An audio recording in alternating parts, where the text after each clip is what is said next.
The resolution that took place in Minto Park, Lahore in 1940, and before it in 1930 Allahabad, presiding over the Muslim League Conference, that Allama Muhammad Iqbal said, we are separate nations and we need separate homeland. Our worship, culture, customs, everything is different to others.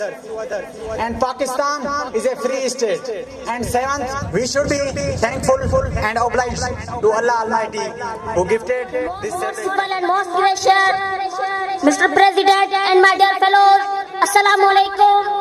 Today is 14th August and celebrated it is our National Independence Day. Mr. President and my dear fellows, do you know what is freedom? Freedom is feeling, not freedom eating, freely play, freely walk, freely.